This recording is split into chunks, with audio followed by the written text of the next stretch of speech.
ಬಹಳ ವರ್ಷಗಳ ಹಿಂದೆ ನಗರದಿಂದ ದೂರ ಇರುವ ಒಂದು ಸಣ್ಣ ಹಳ್ಳಿ ಇತ್ತು. ಅಲ್ಲಿ ಜೀವನ ತುಂಬ ಸರಳವಾಗಿತ್ತು. ಅಲ್ಲಿಗೆ ಯಾರೂ ಬರುವುದಿಲ್ಲ, ಅಲ್ಲಿಂದ ಯಾರೂ ಹೊರಡುವುದಿಲ್ಲ. ಅದೇ ಹಳ್ಳಿಯಲ್ಲಿ ಒಂದು ಕತ್ತೆ ವಾಸಿಸುತ್ತಿತ್ತು. ಒಂದು ದಿನ ಆ ಕತ್ತೆ ಕಾಡಿನ ಅಂಚಿನಲ್ಲಿ ನಿಂತು ಯೋಚಿಸಿತು, ನಾನು ಜೀವನ ಪೂರ್ತಿ ಇಲ್ಲಿ ಮಾತ್ರ ಇರಬೇಕೇ? ಈ ಕಾಡಿನ ಆಚೆಗೆ ಇನ್ನೊಂದು ಉತ್ತಮ ಜೀವನ ಇರಬಹುದಲ್ವಾ? ಮರುದಿನ ಬೆಳಿಗ್ಗೆ ಆ ಕತ್ತೆ ಹಳ್ಳಿಯನ್ನು ಬಿಟ್ಟು ಹೊರಟಿತು. ಕಾಡು ತುಂಬ ದಟ್ಟವಾಗಿತ್ತು, ಅಪಾಯಗಳಿಂದ ತುಂಬಿತ್ತು.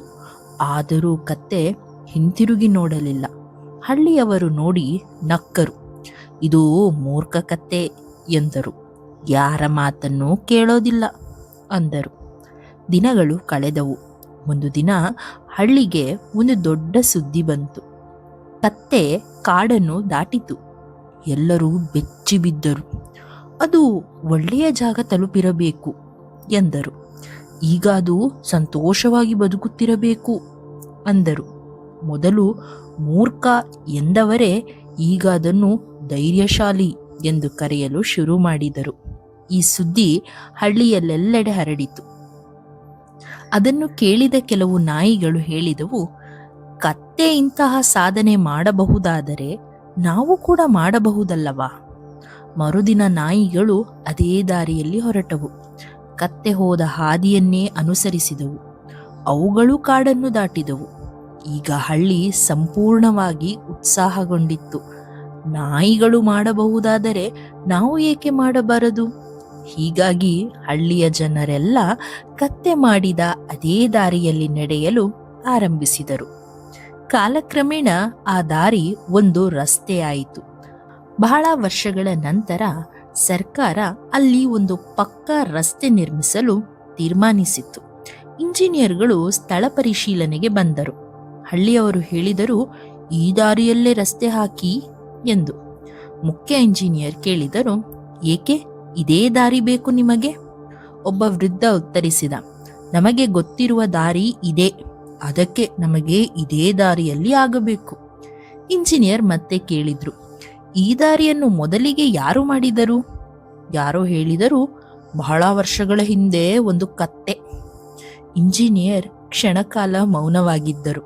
ನಂತರ ಅವರು ಹೇಳಿದರು, ಕತ್ತೆ ಈ ದಾರಿಯನ್ನು ಮಾಡಿದ್ದು ನನಗೆ ಆಶ್ಚರ್ಯವಲ್ಲ, ಆದರೆ ಮಾನವರು ತಲೆಮಾರಿನವರೆಗೆ ಈ ದಾರಿಯನ್ನೇ ಸರಿ ಎಂದು ಪ್ರಶ್ನಿಸದೆ ನಡೆದದ್ದೇ ನನಗೆ ಆಶ್ಚರ್ಯ. ನಂತರ ಅವರು ಒಂದು ಸತ್ಯವನ್ನು ತೋರಿಸಿದರು.